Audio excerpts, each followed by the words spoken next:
Hey guys, tonight, we slip quietly through the cobbled streets of a sleeping medieval town, your boots clicking softly in the chill night air.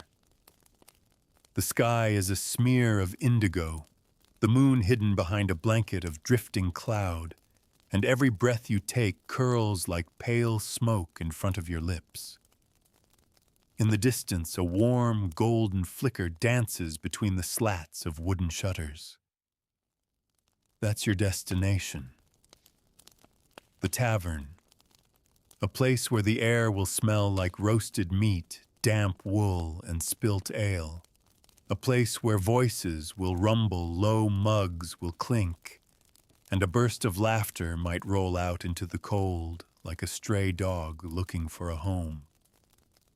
You're about to step into the belly of medieval nightlife, and you probably won't survive this if you're expecting it to be clean, polite, or free of fleas. So before you get comfortable, take a moment to like the video and subscribe, but only if you genuinely enjoy what I do here. And tell me, where in the world are you listening from tonight? And what's your local time? Now dim the lights, maybe turn on a fan for that soft background hum, and let's ease into tonight's journey together. You approach the tavern's heavy oak door, the wood swollen with centuries of spilled ale and damp weather. The hinges groan as you push it inward, and the first thing that hits you is the warmth. It's the kind of heat that clings thick with the steam from boiling stews, the damp of wet cloaks drying by the fire, and the fug of breath from too many bodies crowded close. Your ears adjust to the sudden wall of sound, the uneven chorus of conversation in overlapping dialects, a lute plinking somewhere in the corner, the sudden rise of voices as two men argue over dice. The floor beneath your boots is uneven, the rushes underfoot stale and damp hiding. Who knows what old bones from a chicken leg, splinters of broken pottery, maybe even the occasional rat. You're instantly aware of how your own clothes smell sharper here, like they've soaked in the night air. In here, everything is saturated. The smell of yeast, the tang of smoke from the central hearth, the sweet and sour scent of cider warming in wooden jugs. A barmaid sweeps past you, her skirt brushing your leg, a tray balanced on one hip, and a practiced smile ready for every leering comment. Her hair's tied back in a scarf, wisps damp against her forehead from the heat. She's been here since before sunset, and she'll be here until the last drunken straggler collapses into the gutter. Behind her, the tavern keeper polishes a tankard with a rag that's seen better days. His eyes flick over you, measuring if you're here to spend coin or start trouble. He's not unfriendly, just shrewd. In a place like this, coin is welcome, trouble is not. You edge toward a bench by the wall, its surface shiny with use, and squeeze between two locals. One nods at you, his face lit with the flush of ale and good company. The other ignores you entirely, staring at the fire, as if it's telling him secrets only he can hear. The bench is hard, the wood worn smooth by years of elbows leaning in mugs, thudding down, and heads slumping in drunken sleep. From the hearth, a cauldron bubbles gently. Inside the stew is more practical than delicious root vegetables, barley scraps of meat from who knows what. Animal seasoned with salt, if you're lucky. Bread dense and slightly sour will be sliced thick and served alongside. This is no feast, but in a world where meals can be uncertain, it's hot and filling. You notice the hierarchy without even thinking. The merchants and well-off traders occupy the tables nearest the fire, where the light is bright and the warmth strong. They laugh loudest, drink deepest, their purses heavy with coin from the day's sales.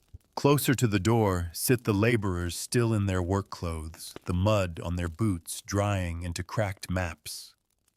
They drink slower, guarding each mug like it might be their last for the week.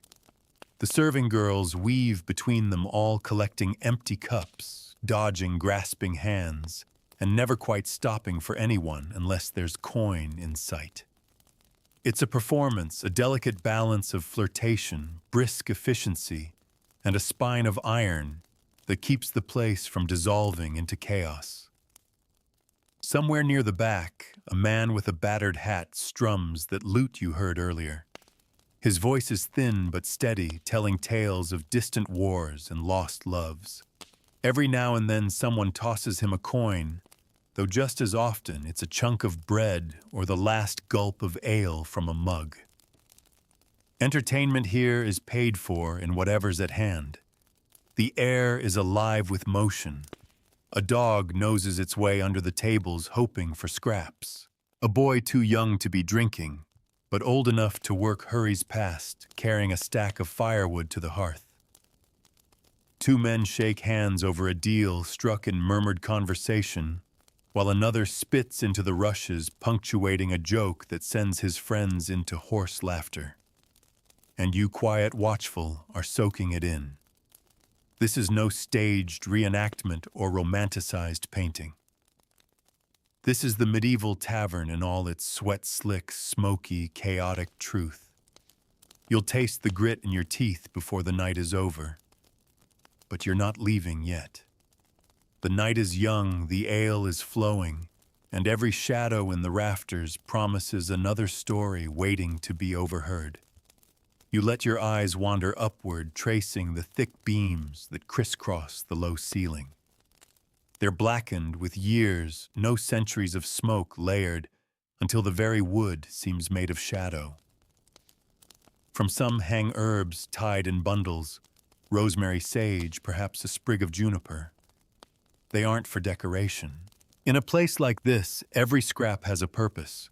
Herbs dry above the fire so they can be crushed into stews or steeped into bitter medicinal teas.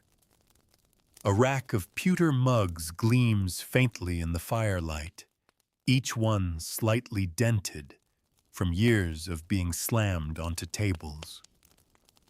The corner near the door is the coldest, and that's where the strangers sit. Travelers who arrive too late to find a bed at the inn, or who prefer the cheap shelter of the tavern's benches. Their cloaks are heavy with road dust boots, stiff with dried mud from miles of walking. They speak little, preferring to nurse their drinks and watch the door for anyone who might recognize them.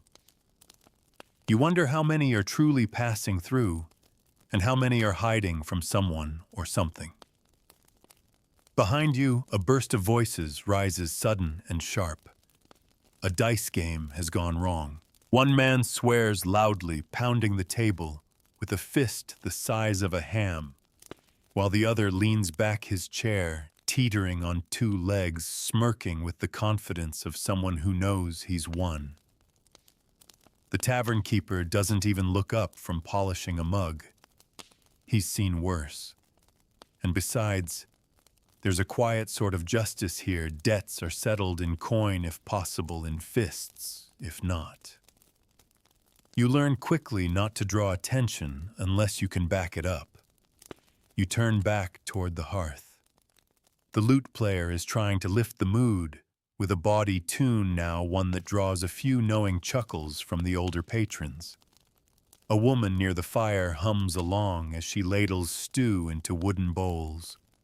She moves with the rhythm of someone who has done this every night for years, her hands steady, even as children dart between her skirts, chasing one another in circles.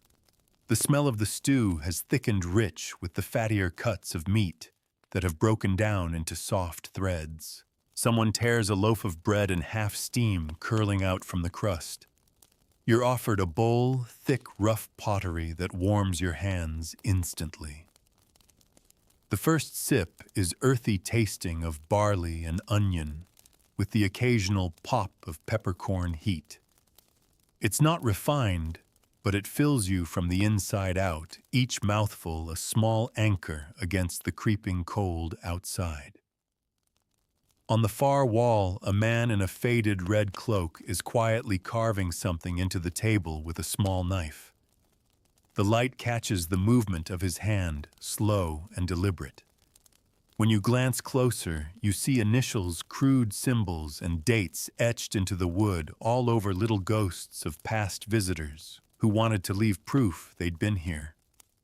This table is a graveyard of fleeting presences, each one worn softer by years of elbows and spilled drink. The tavern is starting to shift in tone. Early evening politeness gives way to louder voices, freer laughter. Ale loosens tongues and stories begin to swell with each retelling. A fisherman boasts of a pike so large it nearly pulled him into the river. A mason swears he's seen the king's own retinue pass through the next town over.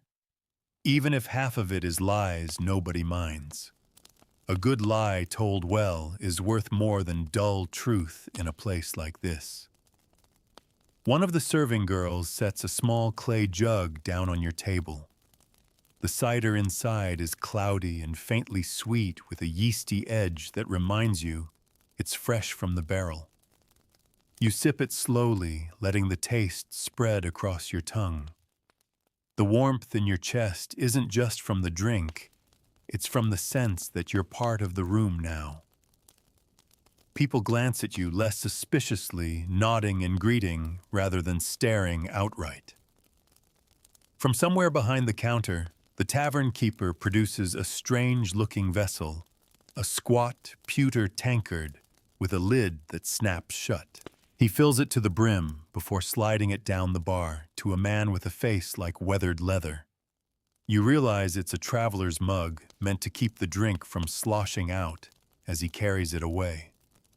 The man drains it without a pause, snaps it shut again, and disappears into the cold night without a word. No one finds it unusual, in a world where streets after dark can turn dangerous fast. Sometimes it's wiser to drink on the move than linger too long. As the door swings open and closed, the night air snakes in, carrying with it the faint scent of wet stone and horse sweat from the stables nearby. You catch sight of a figure outside, tall cloaked, watching the tavern for a moment before slipping inside. The firelight catches the glint of metal at his belt. He orders without removing his hood coin, sliding across the counter in a quick, quiet exchange. There's a ripple of attention from the locals, but no one challenges him. In here, curiosity is a luxury few indulge in. The dog that had been scrounging earlier curls up at your feet, now its fur patchy ribs faintly visible beneath. It gives a soft sigh as it settles, sensing that you're not likely to kick it away. For a moment, there's a strange comfort in that the shared understanding between strangers seeking shelter from the cold. Somewhere near the back, the boy who brought the firewood is now sweeping the rushes into a neater scatter. He works quickly, eyes down, careful not to disturb the games or knock into passing trays. You can tell this place runs on a kind of invisible order. Everyone has their place, their rhythm, their role in keeping the tavern's fragile peace. And you're still just an observer. But the night has only begun to show its face. Soon the true heart of the tavern will come alive in ways that no quiet supper could reveal. You'll see it in the shadowed corners, hear it in the unguarded laughter, and smell it in the stronger drink yet to be poured. The first sign that the night is shifting comes not from the regulars, but from the door. It bangs open hard enough to rattle the hinges, and in tumble 3 men laughing so loud, the lute player pauses mid-chord. Their cheeks are raw from the cold hair, damp with melted frost, and their boots stomp mud onto the rushes with every step.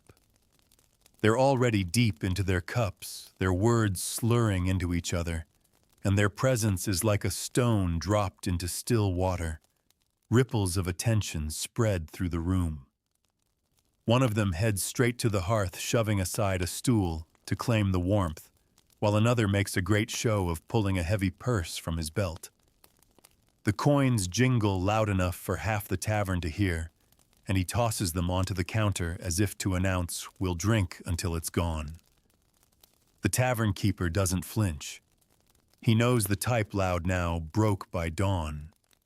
Still, a heavy purse is a heavy purse.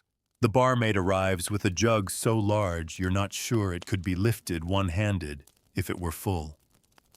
The men pour their own mugs, froth spilling over onto the table, and launch into a sea shanty that they seem to know only half the words to.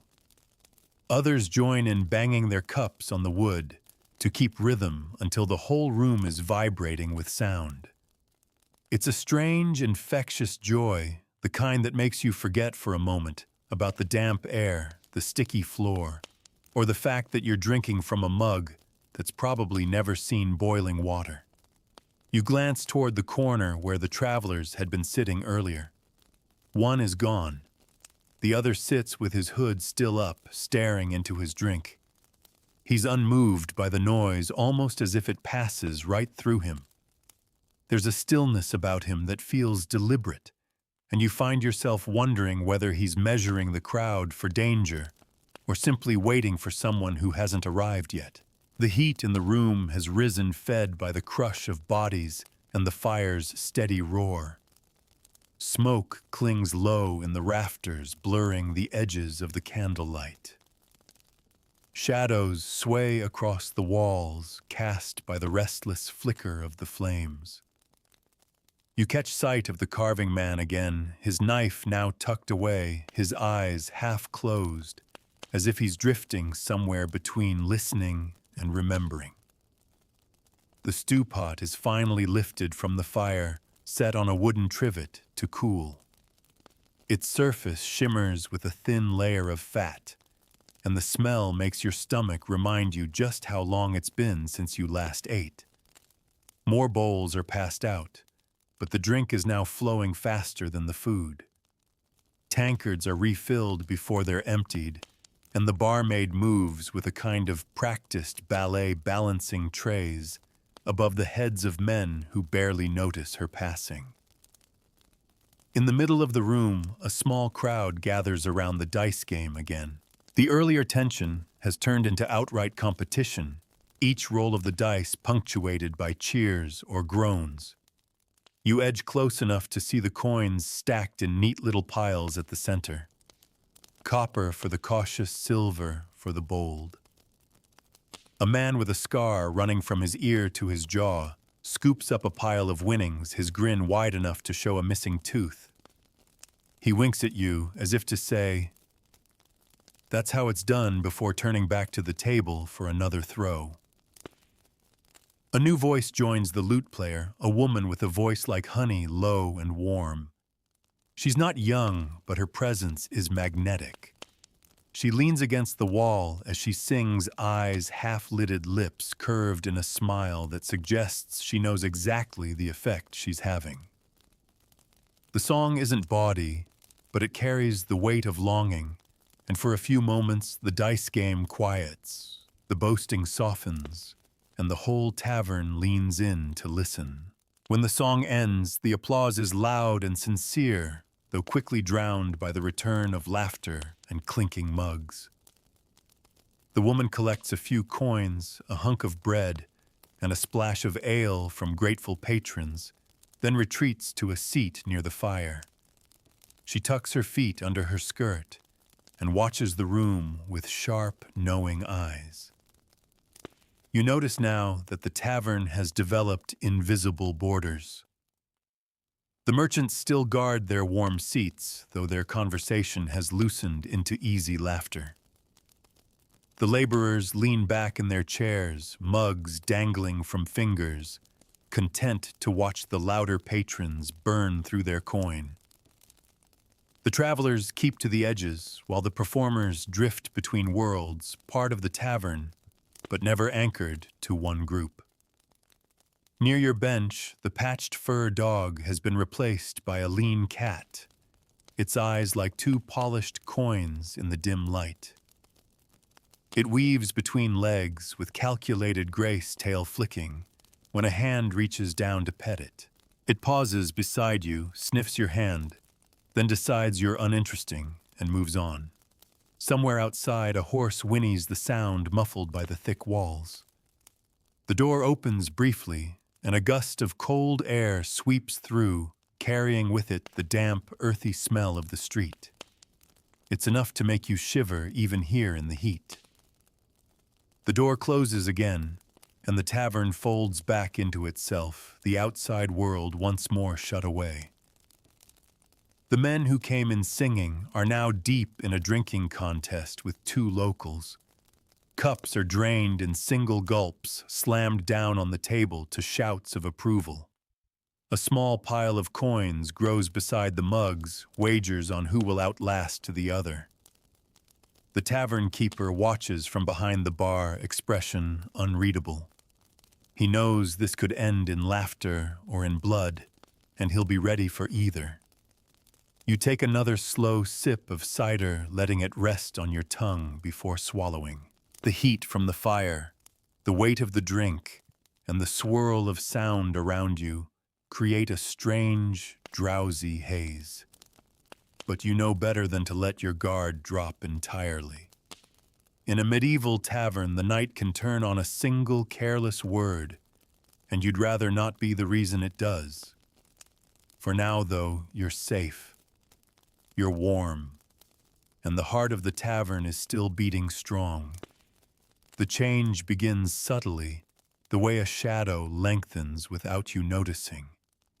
The loudest voices soften conversations, draw closer to the ear, and laughter takes on a different timbre, quieter, but edged with something more knowing. The air feels thicker now, the fire's heat wrapping around you like a heavy cloak. You realize the crowd has shifted again. Those with early mornings have left, trading the comfort of the tavern for their beds, and the ones who remain are here for more than just ale. At the dice table, the scar-faced man from earlier is now joined by a fellow whose fine cloak doesn't match his weathered hands. They play with an intensity that makes you wonder if the stakes are more than coin. A few silver pieces glint in the candlelight, but their eyes keep darting to each other's faces, as though every throw is a silent wager on something unspoken. The hooded traveler is still in his corner, but now he's speaking softly to the barmaid.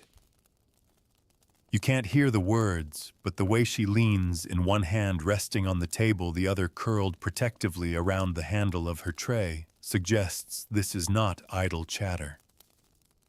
When she straightens, she slips something small into her apron pocket before moving away without a glance back.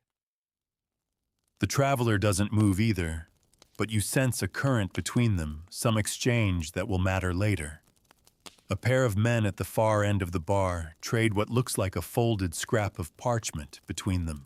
It vanishes into one man's boot in a practiced motion, and they turn their backs to the room, as if their talk is nothing more than weather and market prices. You suspect otherwise. The lute player has switched to a slower, more intricate tune, now fingers moving deftly over the strings, coaxing out something that feels less like entertainment and more like a distraction. People pay less attention to him, which might be the point. Music can cover many things in a room like this: the scrape of a chair leg, the whisper of a secret, even the faint clink of coin being counted beneath a table. Your cider has gone lukewarm, but you sip it anyway, letting the cloudy sweetness coat your mouth. The noise has settled into a low murmur, punctuated by the occasional burst of laughter. It's easy to imagine that every table here holds its own little world, deals being struck, grudges, quietly fed alliances born in the glow of shared drink. The tavern keeper emerges from behind the bar to check on a few tables himself. His presence changes the air, people straighten a little, eyes follow him, and conversations shift as he passes. You see now that he's not just here to pour drinks and collect coin. He's a kind of silent warden, the one who keeps this place from boiling over. A nod from him can mean safety.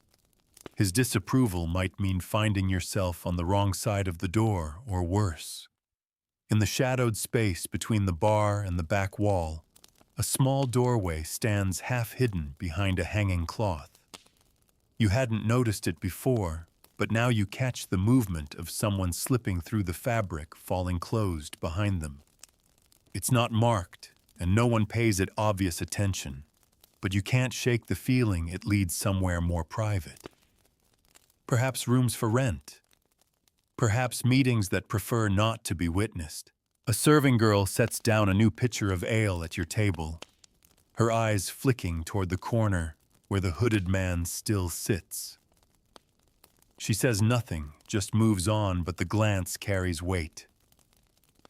You've been in the room long enough now to start reading the unspoken language, who's aligned with whom, which glances are warnings, which smiles mean nothing at all. The scar-faced man loses a round of dice and laughs, though it doesn't reach his eyes. He leans in close to his opponent, speaking low enough that you can't catch the words, but the set of his jaw tells you this is more than a friendly game now. The fine-cloaked man responds with a grin that feels like a challenge. A few onlookers draw closer, sensing that the night might be about to turn interesting. In the corner near the hearth, the singing woman is in conversation with a pair of men whose cloaks still carry the faint smell of horses. They speak in murmurs, but the woman's gestures are animated, her hand resting briefly on one man's forearm as she makes a point. You can't tell if she's negotiating for her next song, her next meal, or something altogether different. The dog has returned, trotting confidently between the tables, as if he owns them all. He stops by the dice game, sits heavily on his haunches, and watches the players as though he understands the stakes. Someone tosses him a bone, stripped nearly bare. He takes it and vanishes under a bench, the gnawing sound blending into the tavern's low hum. Another gust of cold air slips in when the door opens, but this time it's not a customer. A boy no older than 10 darts inside, whispers something into the tavern keeper's ear, and then slips out again as quickly as he arrived. The tavern keeper's face tightens, but he says nothing, just disappears back behind the bar, his hands busy with a stack of mugs that suddenly seem to need urgent attention. The night feels like it's leaning towards something, not a fight exactly, but a shift. The crowd is smaller now, more concentrated. The warmth is thicker, the air sharper, with the mingled scents of sweat smoke and the faint metallic tang of coin. You're aware suddenly that you've become part of the tavern's memory for this night. Tomorrow, your presence will be another shadow on the wall, another unremarked detail in 100 overlapping stories. For now, though, you stay still, listening, letting the weight of the place settle over you. Somewhere behind the hanging cloth, a door closes softly. Somewhere else, a low chuckle turns into a whisper, and the fire, steady and patient, keeps burning its light, stretching into every corner, even the ones meant to stay dark. It starts with a sound so small you almost miss it, a mug tipping over. The liquid spreads across the table in a slow amber sheet before dripping onto the rushes below. But it's the reaction, not the spill itself, that makes you pay attention. The man who knocked it over stands too quickly, his stool skittering back and toppling with a wooden crack. His face is flushed, not with drink, but with something sharper. His opponent at the dice table, the fine-cloaked man, remains seated, one hand still on the dice as though they might hold the answer to how this will end. The space between them feels like a drawn bowstring. Conversations nearby fade to murmurs. Even the lute player lets a note hang too long before moving on. The tavern keeper is already in motion, sliding between tables with the fluidity of someone who's done this dance many times before. His hand lands on the angry man's shoulder, and for a moment it seems like the tension will break into a scuffle. But instead, the man jerks away, mutters something low, and stalks toward the door. It bangs shut behind him, letting in a final gust of cold air, before sealing the tavern once again in its close, smoky warmth. The fine-cloaked man smirks, gathers the coins on the table, and pockets them without so much as a glance around. If there's triumph in his eyes, it's hidden under a kind of weary familiarity. You get the sense this isn't his first win tonight, nor will it be his last. The quiet resumes, but it's the brittle kind, the one where everyone pretends nothing happened, while keeping one ear tuned for trouble. The hooded traveler takes a long drink, drains his mug, and sets it down with careful precision.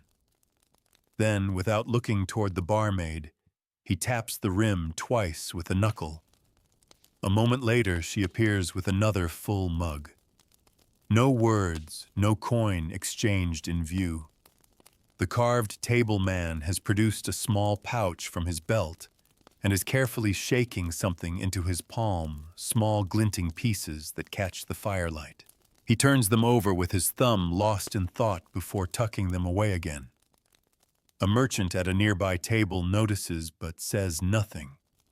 In a place like this, curiosity is often the quickest road to regret. You notice the door behind the hanging cloth stir again. This time, two figures emerge, a stocky man with a bald head and a woman with hair like a river of dark silk. They move quickly toward a table near the wall, their eyes sweeping the room before they sit. The woman's gaze is sharp, and it catches on you for the briefest of moments before moving on. The dog has abandoned his bone and is now circling the hearth, drawn by the scent of something new being placed on the spit, a joint of meat, its fat beginning to hiss and pop. The smell sends a warm wave through the tavern, stirring hunger even in those who've already eaten. Someone near the bar calls out for bread to go with it, and the barmaid answers without breaking stride. In the farthest corner, almost hidden in shadow, a man with narrow eyes begins dealing cards onto the table. The cards are thick, their painted faces worn at the edges. Two other men join him, each sliding coins forward as an unspoken entry fee. You've seen dice games tonight, but this feels different. There's a stillness here, a concentration that pulls at the air. The narrow-eyed man deals slowly, deliberately, and each player studies their hand as though the outcome might shape the rest of their night or their life. The singing woman has taken up her place again, though this time her voice is softer, more intimate. She sings in a language you don't understand, but the melody is low and winding, wrapping itself through the room like smoke. Even the card players glance up once or twice before returning to their game. Your cider is nearly gone, but you hold on to the mug, tracing the worn rim with your finger. The heat from the fire has worked deep into your bones, and there's a strange comfort in the rhythm of the tavern, the ebb and flow of noise, the unhurried shuffle of people finding their place in the night. You know, though, that this calm is only a layer. Beneath it, the tavern is a web of connections, debts, and unspoken understandings that you can only half read. The hooded traveler finally rises his movement, drawing subtle attention from several corners of the room. He doesn't go to the door, though. Instead, he disappears behind the hanging cloth. The fabric sways for a heartbeat before falling still again. The tavern keeper glances that way, but makes no move to follow.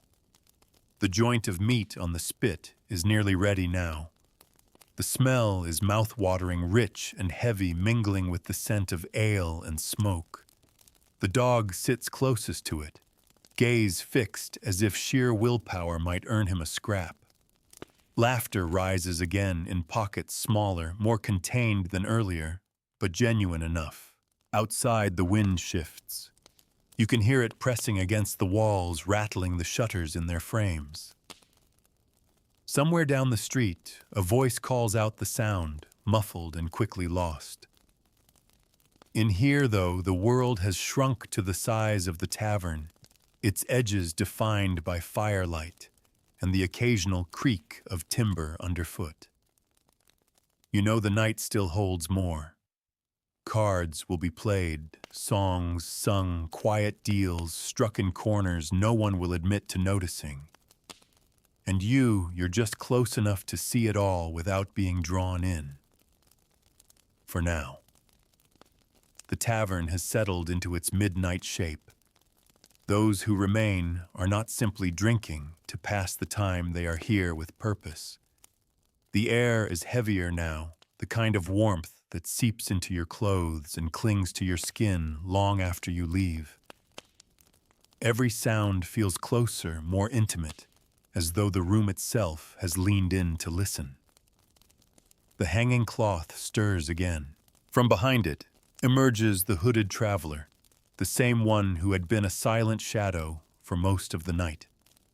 His hood is pushed back now, revealing hair threaded with silver and eyes that glance over the room with a practiced swiftness. He walks to the bar without a word, places something small into the tavern keeper's palm, and waits. The tavern keeper slips away, disappearing behind the counter as though into another world. At the card table, the narrow-eyed dealer has begun another hand. His fingers are deft, the cards moving like water between his hands.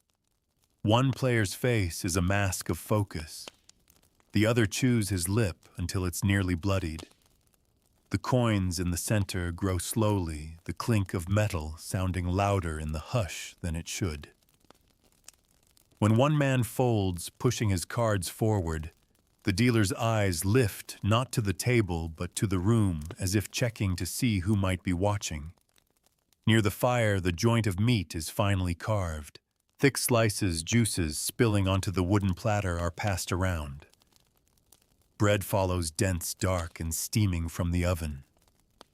The smell is irresistible, and for a moment, even the card players glance toward the hearth. You accept a slice, the warmth soaking into your fingers. The first bite is smoky rich, threaded with herbs that cut through the heaviness. You taste rosemary, maybe thyme, their sharpness carried by the rendered fat. The bald man and the silk-haired woman at their table are speaking in low voices, their heads bent so close they might be sharing secrets through breath alone.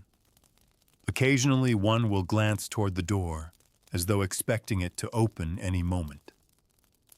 When a new jug of ale arrives, the woman pours with the grace of someone long used to watching her hands steady, precise, never spilling a drop. The lute player has taken a break, leaning his instrument against the wall and nursing his own drink.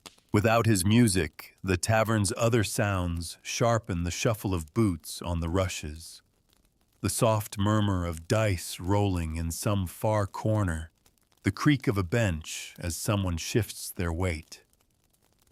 From the kitchen door, a boy appears carrying a tray stacked with mugs. His steps are quick, purposeful, but he still finds a moment to sneak a piece of bread from a passing platter. The tavern keeper catches the theft out of the corner of his eye, but says nothing. In this place, hunger has its own rules. You notice movement near the hearth, two men trading seats without speaking, one sliding into the warmth, the other taking his drink and heading toward the back. The exchange is wordless, but practiced as though they've done it many times before. The man who leaves disappears behind the hanging cloth. The fabric falls closed, but not before you glimpse the faintest flicker of lamplight beyond. The carved table man is at work again, his knife glinting in the firelight. This time, his carving is deliberate, long, careful lines that shape into something more than a name or date. It looks like a crest, perhaps, or a sigil. He works slowly, ignoring everything around him, as though this one act might outlast the noise and heat of the night. The singing woman has returned, but she doesn't sing. Instead, she sits in the corner, her gaze fixed on the silk-haired woman across the room. Every so often, her eyes narrow just slightly, and she takes a measured sip from her mug. You wonder if they know each other or if there's an unspoken rivalry at play. A sudden burst of laughter draws your attention to the bar, where a group of men have gathered around the hooded traveler. His hood is back up now, but you catch the glint of his teeth as he smiles at something one of them says. The tavern keeper returns from behind the counter, placing a small, cloth-wrapped bundle in front of the traveler. No coin changes hands this time, and the bundle disappears into the folds of his cloak before anyone can get a better look. The wind outside howls harder, pressing against the shutters until they groan. For a moment, the fire bends toward the chimney, drawing sparks upward. The room tightens again, not with fear, but with the awareness that the night is deepening. In a medieval town, the late hours belong to those willing to navigate its shadows. One of the card players wins a hand. The narrow-eyed dealer doesn't flinch, just gathers the cards again with a flick that feels final. The loser pushes back his bench, mutters something about bad luck, and leaves the table. He doesn't leave the tavern, though just moves to a corner cup in hand and watches. Watching you realize is almost as much a currency here as coin. You finish the last of your bread, wiping the crumbs from your fingers. The heaviness of the meal settles into you, mixing with the warmth of drink, but your senses stay sharp. The tavern at this hour is less a place to relax and more a place to witness, to learn its quiet rules before they're tested. From behind the hanging cloth, a muffled voice calls out a sharp syllable you can't quite catch. Heads turn, but quickly turn back. The sound is nothing unusual here, you gather. Nothing unusual for them, at least. And so the night goes on, unfolding in slow, deliberate beats. The deals, the games, the glances, each one a thread in the tavern's deep-woven tapestry. You are here, caught in it now, though no one has yet pulled on your thread. The hour has stretched thin like candle wax pooling at the base of a wick. The tavern hums in a lower key now, a place running not on merriment, but on momentum. The patrons who remain are locked into their own orbits, card games, whispered bargains, the slow dance of glances between people who know each other far better than they admit. The wind outside batters the shutters hard enough to rattle them in their frames. A log shifts in the hearth with a crack, sending a rush of sparks spiraling upward. For a moment, the light flares, throwing the rafters into sharp relief beams, blackened by centuries of smoke, hung with herbs that sway gently in the draft. The flicker catches on the carved table man's knife. His work is nearly finished now, a small stylized crest of interlocking shapes. You wonder if it marks loyalty, ownership, or warning. At the bar, the hooded traveler is gone. Not slipped out the front, you would have noticed the cold rush of air, but gone nonetheless. You glance toward the hanging cloth, but it's still no sign of recent movement. Whatever business he had here, it's finished, and he's vanished into the building's deeper shadows. The silk-haired woman rises from her table. Her companion stays seated, watching her with an unreadable expression as she crosses the room. She moves like someone who expects people to get out of her way, and they do. She disappears behind the cloth without looking around, leaving a faint trace of perfume behind something floral out of place among the tavern's stew-thick air. The singing woman leans back in her chair, eyes following the other's departure. There's a tension in her posture now, as if she's weighing whether to follow or stay put. She opts for the latter instead, flagging down the barmaid for another mug. At the card table, the dealer shuffles slowly, drawing the moment out. The two remaining players keep their eyes fixed on him. Coins clink softly as more are added to the pot. It's no longer just about winning, it's about proving something, holding ground until the other yields. The meat on the spit is gone now, reduced to bones picked clean and stacked on a platter near the fire. The dog gnaws the largest one under a bench tail, thudding occasionally against the floor. The rushes around him are littered with crumbs and stray bits of fat. By the far wall, the bald man who'd been with the silk-haired woman leans back in his seat, eyes half closed. He's not asleep. His stillness feels deliberate. Every so often he lifts his mug, takes a measured sip, and lets his gaze sweep the room in a way that feels less casual than it looks. The carved table man wipes his knife on his sleeve and tucks it away. He runs a calloused hand over his work, then stands stretching as though waking from a long dream. Without a word, he leaves the table and heads toward the fire, finding a new perch where the heat can reach his hands. His old seat is quickly taken by one of the dice game regulars, who doesn't even glance at the fresh carving. The tavern keeper moves among the tables again, collecting empties, exchanging quiet words. When he reaches the card table, he rests a hand briefly on the dealer's shoulder. It's a touch that carries weight, less of a greeting, more of a reminder. The dealer nods once, just enough to be seen, and continues his work. From outside, a sudden crash echoes wood on stone, maybe a cart tipping over in the wind. A few heads turn toward the door, but no one moves to investigate.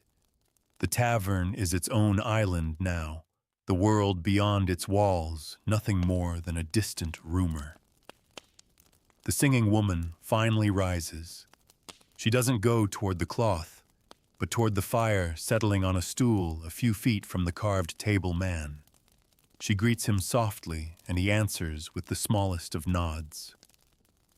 Their conversation is low, but their eyes keep straying toward the door behind the cloth, as though both are waiting for something or someone to reappear. Your drink is nearly gone again. You toy with the idea of ordering more, but you're aware that your senses are already softened by the warmth, the food, and the haze of ale in the air. Still, the cider's sweetness calls to you, and before long you're signaling the barmaid. She arrives with a fresh mug, placing it in front of you, with a faint smile that says she's noted your endurance. As the hour turns deeper still, the tavern begins to feel less like a public house and more like a private club where entry isn't marked by coin but by endurance. Those who remain know each other's rhythms, speak in shorthand, and can read a glance from across the room. You are an outsider here, but for now you're tolerated. You're quiet, you're watchful, and in a place like this that counts for something. Behind the cloth, the faint creak of a hinge carries into the room. Someone has opened a door in the hidden space beyond. You can't see who, but you can feel the shift it brings, a tightening, a subtle straightening of backs. Whatever happens next will belong to the few still awake to witness it. The door behind the hanging cloth opens wider now, and two figures step through. The first is the silk-haired woman. Her expression unreadable, her eyes scanning the room with the calm assurance of someone who knows exactly how much attention she commands. The second is a man you haven't seen before, tall, broad-shouldered, his dark cloak slick with the sheen of melting frost. He carries himself with a soldier's ease, though there's no insignia on his clothes to name him. Conversations falter just slightly as they cross the room. Not silence, never silence, but the kind of pause where voices drop half a note enough to listen without seeming to. The silk-haired woman glides toward her table, resuming her seat beside the bald man. The newcomer takes the chair opposite her, the two exchanging a brief clasp of hands over the table. No words are audible, but the exchange feels like the closing of a circle. The bald man gestures to the tavern keeper. Without a word, a jug of something darker than ale appears on the table. It pours thick and slow, catching the firelight with a reddish glint. The scent drifts your way, sweet-spiced and far stronger than anything poured so far tonight. At the card table, the dealer pauses mid-shuffle to glance over. One of his players notices and follows his gaze, eyes narrowing as they settle on the newcomer. The dealer resumes shuffling, but the rhythm has changed slower now, as though his thoughts are elsewhere. The singing woman has turned slightly in her chair, her posture casual, but her focus fixed on the same table. She lifts her mug and takes a long drink without looking away. The carved table man beside her notices following her gaze with a flicker of interest. The soldier-like newcomer leans forward, speaking low to the silk-haired woman and the bald man. Their heads incline toward each other, shoulders forming a tight, private huddle. You can't hear the words, but the weight of them presses through the air, measured, deliberate, the kind of talk meant to bind agreements or seal intentions. The tavern keeper drifts near but doesn't interrupt. His presence is a silent boundary, a reminder that this is still his domain. The silk-haired woman meets his eyes for a heartbeat, and something unspoken passes between them. He moves on, but slower now, like a man who's marking the edges of a situation. Near the fire, the dog has abandoned his bone in favor of sniffing around the newcomer's boots. The man ignores him at first, then reaches down to scratch behind his ears in an absent-minded way, never breaking the flow of his low conversation. The dog settles at his feet, as though claiming him. The bald man refills all 3 mugs, his pour steady despite the uneven surface of the table. The liquid catches the flicker of the flames again, deep red and viscous. They drink together, each sip slow, as if measuring time by the pace of the shared cup. At the card table, the dealer loses a hand deliberately. Anyone watching closely could see it. His opponent gathers the coins, grinning, but the dealer doesn't seem to care. He stands, murmurs something to the remaining player, and walks away, his eyes never leaving the silk-haired woman's table.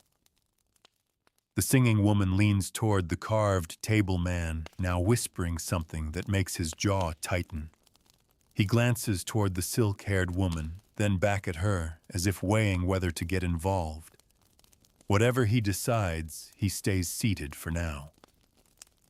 From outside, a faint clatter carries in the uneven clop of hooves on cobblestone, slow and deliberate. The wind has eased, but the air pressing against the tavern walls feels denser, as though the night is holding its breath. The soldier-like man reaches into his cloak and produces a small leather pouch. He slides it across the table to the silk-haired woman. She doesn't open it, just rests her hand on it lightly, then covers it with the bald man's hand as well. The gesture is small, but it closes the moment like a lock clicking into place. The tavern hasn't gone quiet, but it's tuned itself differently now. Every laugh is softer, every shuffle of boots slower, every mug set down more carefully. Those who know enough to notice are pretending they haven't. Those who don't are only aware that something has shifted. The silk-haired woman says something brief to the soldier-like man. He nods, rises, and makes his way toward the door. The cold pushes in as he leaves, trailing the scent of horse and leather.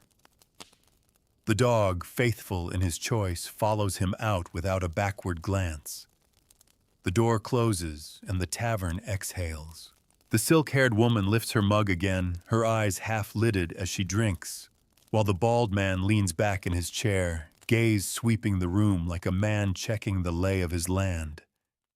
You sip your own drink, tasting less of the cider now, and more of the room itself, thick with the smoke of old wood, the musk of damp wool, and the heavy perfume of unspoken arrangements. You're in it now, this late-night current, and the deeper it runs, the harder it will be to pretend you're just passing through. The tavern has thinned again, but those who remain are rooted deep. They are not drifting in for warmth or drink anymore. They are anchored each to their own small sphere of intention. The hearthlight seems to have settled lower, as though the fire too has grown weary of its work. Shadows stretch longer, creeping into corners that earlier felt open. The silk-haired woman and the bald man are still at their table. The pouch remains under her hand untouched, as if the weight of it alone is enough to seal its contents. She speaks softly now, her voice carrying no further than the bald man's ear. His face barely moves in response, but you notice the slow, steady rhythm of his thumb against the mug tap, pause, like the measured beat of a clock running down. Across the room, the carved table man rises at last. He moves with a casual air, but his eyes keep drifting toward the pair. He pauses briefly at the bar, exchanging a few words with the tavern keeper. The keeper's only response is a tilt of the head toward the fire and the faintest narrowing of his eyes. Whatever was said, it was meant for the two of them alone. The singing woman drifts away from her corner, now taking her mug with her. She does not head for the silk-haired woman's table, though you can tell every step is an act of resistance. Instead, she moves toward the card table where the lone player from earlier sits nursing his drink. She sits beside him, crossing her legs with the ease of someone accustomed to being watched. The tavern's soundscape has changed again. Earlier in the night, it was all overlapping noise dice, clattering mugs, slamming songs, tumbling into laughter. Now it's layers of quieter noises, the scrape of a chair leg, the muffled cough of a man by the door, the slow clink of coins being turned over and over in someone's palm. The space between sounds feels deliberate, as though every silence is a pause for thought. From outside comes the faintest echo, a rhythmic metallic clatter like chain links shifting. It fades quickly, swallowed by the walls. No one else seems to notice, or at least no one reacts. The silk-haired woman finally moves the pouch. She slides it into the folds of her cloak, with a smoothness that suggests she's done this many times before. Then she rises her chair, scraping lightly against the floor. The bald man stands with her. Together they make for the cloth-covered doorway. The carved table man's gaze tracks them, but he doesn't follow. The singing woman, however, leans subtly in her seat, her eyes narrowing to slits. They disappear behind the cloth. It stirs once, twice, and falls still. The bald man's absence from the room is a quiet subtraction, like a candle being snuffed without ceremony. Near the bar, the tavern keeper refills a jug from a barrel low enough that he has to stoop. He glances toward the cloth-covered doorway once, then moves on to check the mugs at the tables still occupied. His steps are unhurried, but you can see the way his eyes map the room, never lingering too long on one point, but touching everything. The carved table man takes a place by the fire again, staring into it as though waiting for it to tell him what happens next. His knife is still sheathed, but his hands rest near it without thought. At the card table, the singing woman starts a conversation with the lone player. Her voice is light, but her posture is angled toward the cloth-covered doorway. She laughs at something he says, though her eyes remain fixed elsewhere. The tavern has entered the part of the night when time becomes slippery. You're no longer sure if you've been here hours or only moments. The cider in your mug is warm now, but you sip it anyway, letting the sweetness carry a faint trace of sharpness down your throat.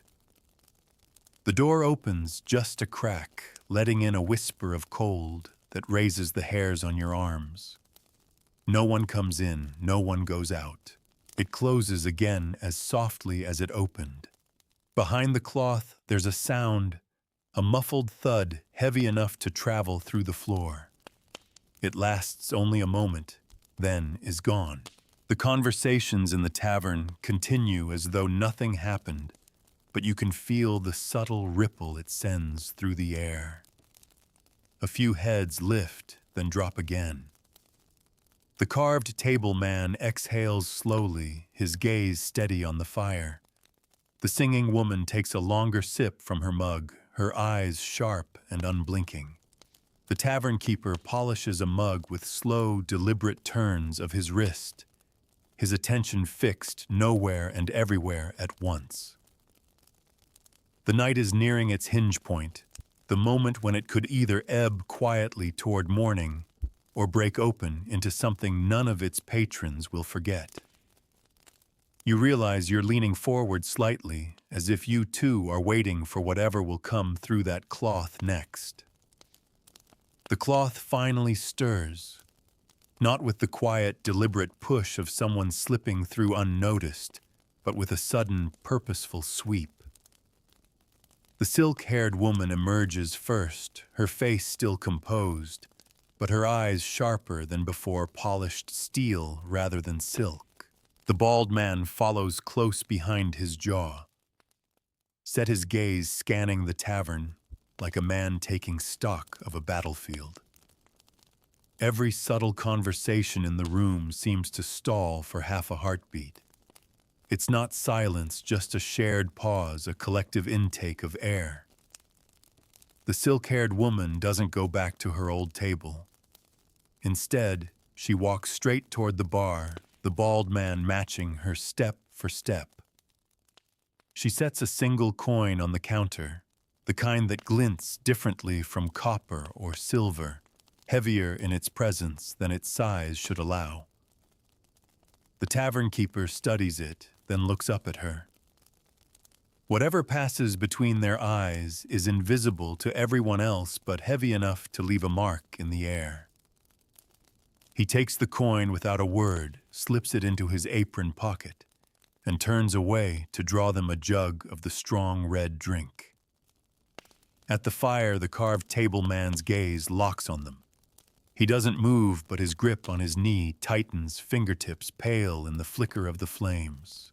Beside the hearth, the singing woman shifts her weight, crossing one leg over the other, with an ease that belies the sharpness of her eyes. The bald man takes the jug from the tavern keeper and pours into 3 mugs, 2 for himself, and the woman, one left untouched at the far edge of the bar. No one moves to claim it. It's as if it's waiting for someone specific who hasn't yet arrived. From outside, the sound of hooves again, closer, now steady in their rhythm, cutting through the wind's quieter sigh. The silk-haired woman glances toward the door, then down at her drink. She raises it, but doesn't sip, holding it in both hands, as though anchoring herself. The door opens with a low groan, and the cold slips in like a thin blade. A man enters, tall, wrapped in a heavy cloak, his face hidden deep in its hood. He pauses in the doorway long enough for the tavern to feel the weight of his arrival. The bald man gestures subtly toward the empty mug on the bar, and the stranger crosses to it without removing his hood. The carved table man exhales through his nose, slow and measured. The singing woman leans toward him, murmuring something too low to catch. His reply is little more than a grunt, but it carries a note of understanding. The stranger takes up the waiting mug, lifts it slightly in silent acknowledgement, and drinks. When he lowers it, his hood slips back just far enough for you to catch the faint glint of a scar along his cheekbone. His eyes flick briefly to the silk-haired woman, then to the bald man, before returning to his drink.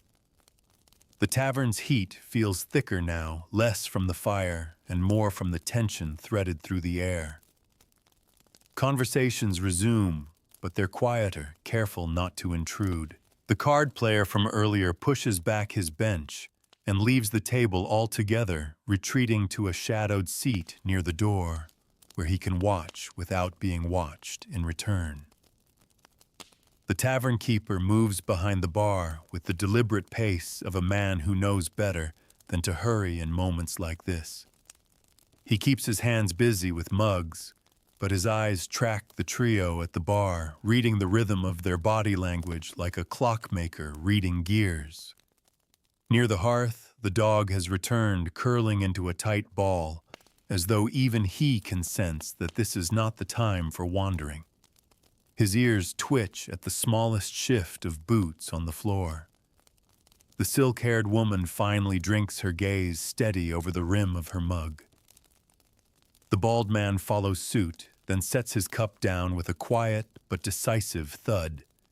The stranger drains his in a single unbroken swallow, then pushes it back across the bar.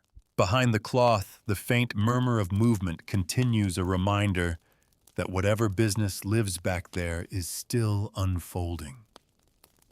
The carved table man watches the doorway, his eyes narrowing just slightly each time the fabric sways. The singing woman is still beside him, her smile faint but unreadable. The trio at the bar speak in low tones, now their heads close enough that the rest of the room is shut out. Whatever they're planning, it's not meant to leave their small circle. You sense deals here aren't recorded in ink or sealed with wax. They're measured in nods, gestures, and the unspoken agreement of those present to remember exactly what suits them and nothing more. You take another sip of cider, but its sweetness is muted by the dryness in your mouth. The night has tilted into something more deliberate, each movement carrying a kind of intent that feels almost ceremonial, and you realize you're sitting in the middle of it. Not a participant, not exactly, but no longer invisible either. Your presence is being weighed in the same quiet calculations that measure every other soul still awake in this room. The stranger at the bar does not linger over his second drink. Instead, he pushes the empty mug toward the bald man and rests one elbow lightly on the counter. His hood is still drawn enough to shadow most of his face, but the shape of his mouth set unmoving gives away nothing. The silk-haired woman tilts her head slightly, as though listening for something beneath the tavern's layered sounds. Her eyes drift toward the cloth-covered doorway, but she doesn't rise. Instead, she slides her untouched drink to the stranger. He accepts it without a word, and this more than anything else tonight makes the carved table man sit forward in his seat. The carved table man doesn't hide his interest now. He leans one forearm on his knee, eyes narrowed, tracking every small gesture at the bar. The singing woman notices and murmurs something to him, but he doesn't look away. She frowns faintly and takes a slow drink from her own mug. Behind the bar, the tavern keeper places another small cloth-wrapped bundle like the one the hooded traveler carried earlier near the trio. The bald man rests his hand on it, fingers curling around it possessively before slipping it into his cloak. No one else in the tavern moves, but you can feel the air thicken in a way that tells you everyone's attention is sharper than it seems. The stranger drains the drink the silk-haired woman gave him. Then he rises, not in haste, but with a smooth, measured movement that suggests both readiness and control. The bald man stands as well. The silk-haired woman does not. She remains seated, her eyes lowered, tracing the rim of her mug with one fingertip. They speak briefly, the words too low to carry, but the tone is clear, a quiet agreement, final and binding. The bald man pulls back his cloak enough to reveal a short blade at his hip. He adjusts it slightly, a movement so small it might pass for a stretch, but there's no mistaking its purpose. From outside, the sound of hooves again. Slower this time, deliberate in their approach, until the rhythm halts just beyond the tavern's door. A pause. Then the faint jingle of harness buckles settling. The door does not open. Instead, the carved table man rises abruptly, his bench scraping against the floor. He crosses the room toward the fire, but it's no idle movement. He's positioning himself closer to the bar, closer to whatever is about to happen. The singing woman doesn't move, though her gaze flicks toward the door and back to the silk-haired woman. The bald man and the stranger exchange a final nod. Then they walk toward the door together. The cold rushes in as they push it open, carrying with it a trace of frost-bitten air. For the briefest moment, you catch sight of a dark shape waiting outside a horse, its breath steaming in the cold, and another figure standing beside it. They step out the door, closing behind them, with a hollow thump that feels louder than it should. The silk-haired woman remains at the bar, still seated, her eyes fixed on nothing in particular. She takes a single sip from her mug, then sets it down again with exquisite care. The tavern breathes around her. Dice clatter faintly in the corner. The lone card player shuffles his own deck, though he isn't dealing.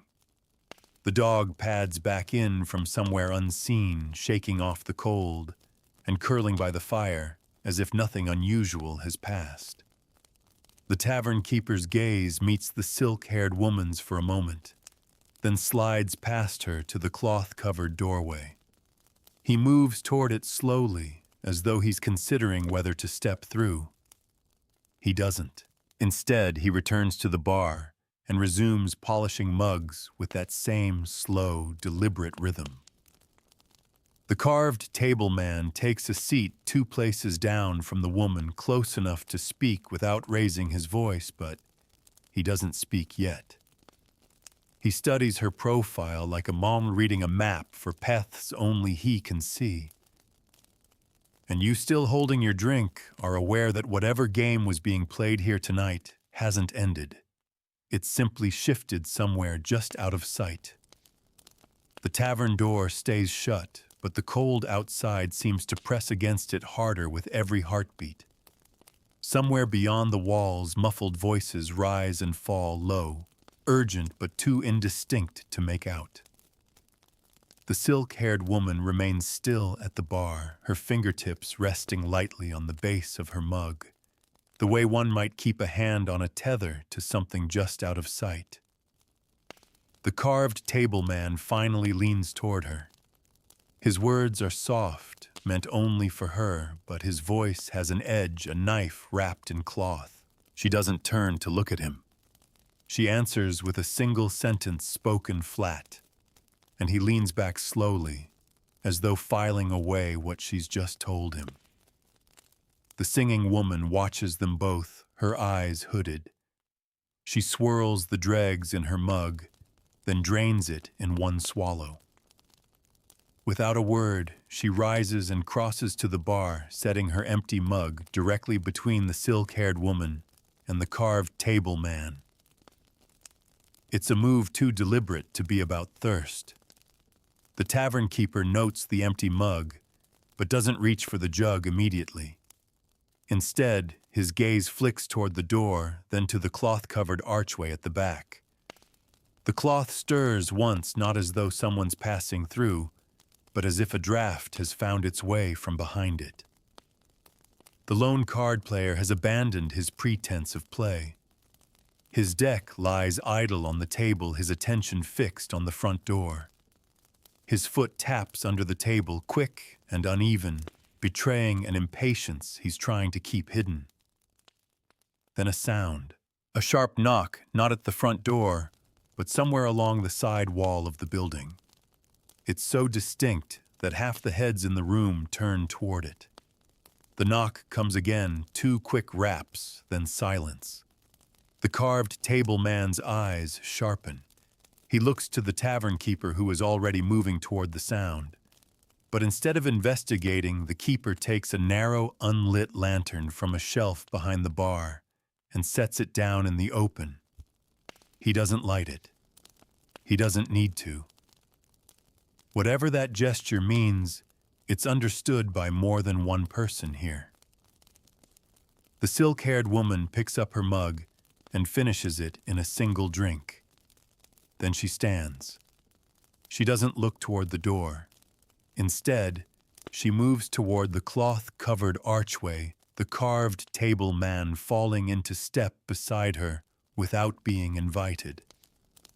The singing woman lingers at the bar a moment longer, then follows. From outside comes the muted snort of a horse and the faint clink of harness metal. The air in the tavern feels heavier now, as if the fire's heat is being absorbed by the thickening quiet. The trio vanish behind the cloth. For a moment, you can still hear the rustle of their movements, then even that fades. The remaining patrons glance at each other in sidelong looks, but no one speaks of it aloud. The dog has lifted his head from his paws, ears pricked toward the side wall where the knocking came from. He doesn't growl. He just waits tense as though anticipating some signal the rest of you can't hear. The tavern keeper resumes his place behind the bar, his movements measured, almost ceremonial. He pours the singing woman's mug at last, though she's no longer there to take it. The mug sits alone on the counter, steam curling upward into the fire-lit air. Minutes pass, or maybe seconds. Time has gone slippery again. The knock doesn't come a third time. Instead, from outside, the faint creak of leather and wood, something shifting, weight, something adjusting position in the dark. You realize that whatever has been building tonight is no longer contained entirely inside these walls. It's out there now in the cold, wrapped in the same quiet purpose that has shaped every glance and gesture you've witnessed since the night began. And sooner or later it's coming back in. The first breach comes not with the front door swinging wide, but with the sound of boots on the back step. It's faint at first, just a scuff against wood, but in the tavern's charged stillness, it might as well be a drumbeat. You glance toward the cloth-covered archway, just as it stirs again, not with a draft this time, but from deliberate movement. The carved table man emerges first, the silk-haired woman right behind him. Her eyes sweep the room with that same unhurried precision, but her breathing is sharper now, the faintest sign of strain. The singing woman follows last, her mouth pressed into a thin line, her gaze flicking toward the back wall, as though she's calculating distance. The tavern keeper doesn't speak, but his hands pause on the mug he's drying. The silence that falls now is different. It's not the conspiratorial hush of earlier, but the expectant quiet of people who know a moment is about to tip. From the side wall comes a single solid thump. Then the knock again, 2 quick raps exactly like before. But now the dog growls low in his throat, the sound vibrating against the rush-strewn floor. His ears are pinned forward, eyes locked on that wall, as if he can see straight through it. The bald man steps through the front door without warning, letting in a cold so sharp It bites at your skin even from across the room. His cloak is dusted with frost, and his cheeks are flushed from the wind. He closes the door behind him carefully, not with haste, but with intent, and walks straight to the silk-haired woman. They speak in low, clipped exchanges. She nods once, then reaches inside her cloak. For a heartbeat, you think she'll draw out the pouch, but instead she produces a folded scrap of parchment. This she presses into the bald man's hand. He tucks it away without reading it. The carved table man shifts his weight forward, one hand resting on the back of the nearest chair. His attention is split between the bald man and the side wall.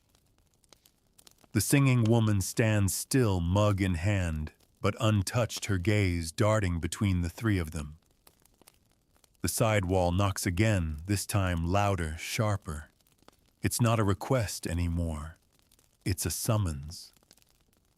The tavern keeper sets the mug down with a soft thud and moves to the cloth-covered archway. He disappears behind it without a word. The carved table man glances once at the silk-haired woman, then follows him. The bald man turns toward the knocking. He doesn't move to answer it, he just waits. The dog has risen now, pacing in a tight line between the hearth and the wall, growl rising each time he turns. From outside comes the distinct creak of a door hinge. But it's not the tavern's front door, it's somewhere to the side, out of view. The knock stops. The silence it leaves behind is deeper than before, pressing against the inside of your ears. Then footsteps, slow, deliberate. More than one set. You can hear them circling toward the front. The silk-haired woman takes her seat at the bar again, but this time she sits straighter, hands flat on the counter. The singing woman drains her mug in one long pull, sets it down and steps back toward the hearth. She doesn't retreat exactly. It's more like she's giving herself space. The carved table man returns through the cloth-covered archway, his face unreadable, but his hand now rests on the hilt of his knife. The tavern keeper is just behind him, his expression as calm as it was an hour ago, though his eyes are darker, heavier. The front door rattles once under a testing hand. Not a knock. Just the handle turning a fraction, then releasing. The bald man exhales through his nose, slow and deliberate, and moves toward the door.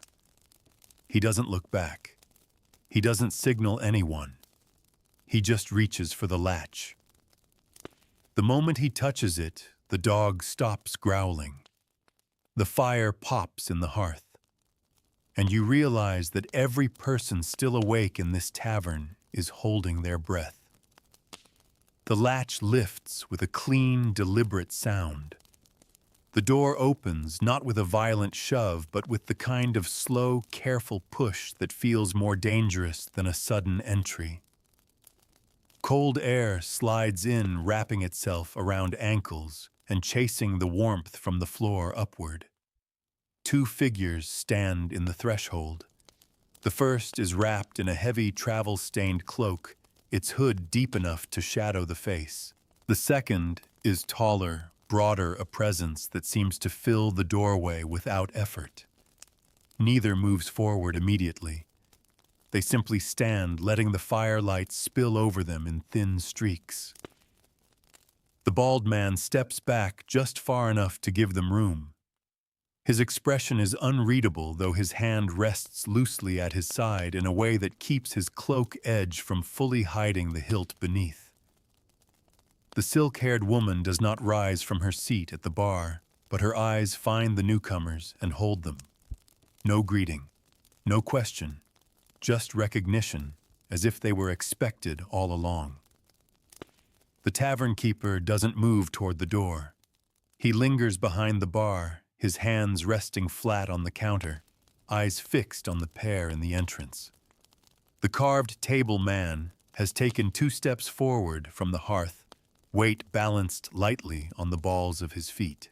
The singing woman has shifted further to the side, not retreating, but positioning herself where she can see both the door and the cloth-covered archway.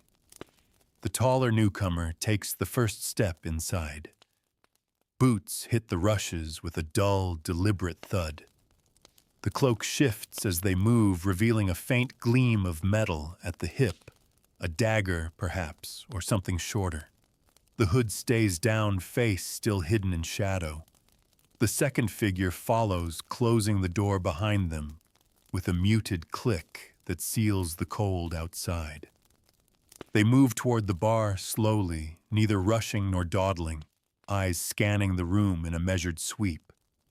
The bald man murmurs something low to the silk-haired woman as they pass. Her only reply is a slight tilt of her head toward the carved table man. The stranger's gaze follows that motion, for the briefest moment, then shifts back to her. The taller one stops midway between the bar and the hearth. Their hand rises just enough to push back the hood. The firelight reveals a weathered face marked by lines that could be from age or simply from a life lived under hard skies. Their eyes are pale and sharp, cutting easily across the tavern's haze. A murmur runs through the room, not loud, not fearful, but enough to say that more than a few here know who this is. The carved table man narrows his eyes. The singing woman's lips curve in something that isn't quite a smile. The silk-haired woman finally speaks. Her voice is calm, almost soft, but it carries. "You're late." The pale-eyed newcomer answers with a low chuckle, though it holds no humor.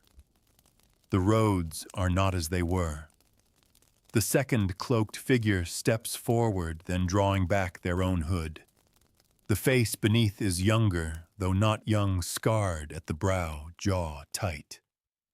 Their gaze goes immediately to the bald man, and whatever passes between them needs no words.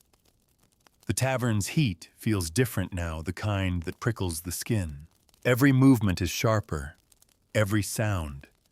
Boots on rushes, a mug settling on wood rings with more clarity. The pale-eyed one gestures toward the silk-haired woman's seat at the bar. She does not move to offer it. Instead, she gestures to the untouched mug still sitting there since earlier in the night. It's taken raised in a slow toast and drained without hesitation. The bald man shifts slightly, angling himself between the bar and the door in a way that suggests the path out is no longer free to all. The carved table man rests a hand on the back of a chair, close enough to grip it closer still, to reach for the knife at his belt if needed. And in the brief, taut pause that follows, the fire pops again, loud enough to draw every eye for a fraction of a second. The moment breaks, but only just. The real matter, whatever it is, has not yet begun. The pale-eyed newcomer sets the empty mug down on the bar with a soft but deliberate thunk. It's a signal more than a sound. The silk-haired woman meets their gaze without blinking. She doesn't rise, doesn't smile, just tips her head slightly, as if to say, "We're here now. Do it." The bald man takes a single step closer to the newcomers. He keeps his posture loose, but you can see the readiness in his shoulders. The younger, scar-browed figure shifts their stance in return, squaring to face him. It's not yet a confrontation, but the air between them is heavy enough to make your palms itch. The tavern keeper moves with a slow, practiced grace, coming around the end of the bar, as if simply checking the tables. In reality, every movement places him closer to the center of the room, between the fire and the bar, between the pale-eyed stranger and the rest of the tavern. He's not here to break whatever is about to happen. He's here to keep it contained. The carved table man steps forward until he's just inside the pale-eyed one's reach. His knife remains sheathed, but his thumb rests on the hilt, ready to ease it free if the moment turns. The singing woman has shifted again, her back now to the wall near the cloth-covered archway, her eyes watchful and bright in the firelight. For a long breath, no one speaks. The only sound is the low crackle of the fire and the faint drip of ale from an upturned mug somewhere near the dice table. Then the silk-haired woman breaks the stillness. "The road was long," she says softly, "but the matter is simple. You have what's owed, or you don't." The pale-eyed one's chuckle is deeper this time, but it carries no warmth. They reach slowly into the folds of their cloak and draw out a small leather purse. Its weight is clear from the way it lands on the bar, solid, final. The silk-haired woman's hand hovers above it for a heartbeat before she draws it toward her. She doesn't open it. She doesn't need to. Instead, she slides it behind the bar where the tavern keeper takes it without looking. The bald man exhales through his nose, an easing, but not a full release. The scar-browed one gives the smallest of nods, though their stance remains alert. The carved table man glances toward the silk-haired woman, as if to ask, "Is that it?" She doesn't answer him. From outside, the wind presses against the shutters again, carrying the faint clink of harness buckles. A horse shifts its weight, hooves knocking lightly against cobblestone. The sound is a reminder whatever brought these people together tonight, it isn't done until someone leaves. The pale-eyed one turns slightly, catching the carved table man's gaze. It's enough they say low, but clear. The carved table man's hand eases from his knife hilt. The silk-haired woman takes up her mug again, finally drinking. Her eyes close for just a moment, like someone letting go of something they've held far too long. When she sets the mug down, the smallest smile ghosts across her face. The tavern exhales in its own way. Conversations stir back to life. A dice cup rattles near the hearth. The lone card player picks up his deck again, shuffling it idly. The dog returns to his place by the fire, curling into a tight ball, as though the tension was his to bear as well. The pale-eyed newcomer and the scar-browed one step back toward the door. The bald man doesn't move to stop them this time. The door opens, letting in a sharp breath of night, then closes again with a final muffled thud. The carved table man returns to his seat near the fire. The singing woman moves to the bar, retrieving the mug the tavern keeper poured for her long ago. The silk-haired woman finishes her drink, her eyes distant, now focused somewhere far from the tavern walls. The night resumes its rhythm. The threads have loosened. Whatever was bound here this evening is now carried out into the cold, and you remain a witness to it all. Part of the tavern's story now, though. You'll never know how many more such nights it has seen or how many more it will. The tavern settles back into itself as if the walls have drawn a long breath and finally let it go. The fire burns low now, its light softer, warmer, casting gentler shadows on the beams above. The voices around you blend into a quiet hum, the kind that doesn't demand attention. Somewhere a mug is set down with a soft clink. Somewhere else a chair creaks under shifting weight. The silk-haired woman lingers at the bar, her posture loose for the first time all night. The carved table man is bent slightly toward the fire, watching the embers pulse red and gold. The singing woman hums something faint, just a tune without words, drifting through the air like a scrap of a dream. The dog shifts in his sleep pause, twitching against the rushes, as though he's chasing something only he can see. The scent of the last meal still hangs faintly in the room, smoke-roasted meat, warm bread layered with the deep, steady smell of old wood and stone. Outside, the wind has eased. The cold remains, but it no longer claws at the shutters. You can almost imagine the quiet streets stretching away from the tavern, lined with houses breathing their own soft warmth into the night. Somewhere far off, a church bell marks the hour, the sound carrying faint and clear before it fades into the stillness. Your eyes feel heavier now. The room's edges have softened, the firelight pooling into a golden haze. You let the last threads of conversation blur into a comfortable murmur. You're warm, safe here, and the night beyond the door feels distant, unimportant. So you rest, letting the slow rhythm of the tavern carry you toward dreams.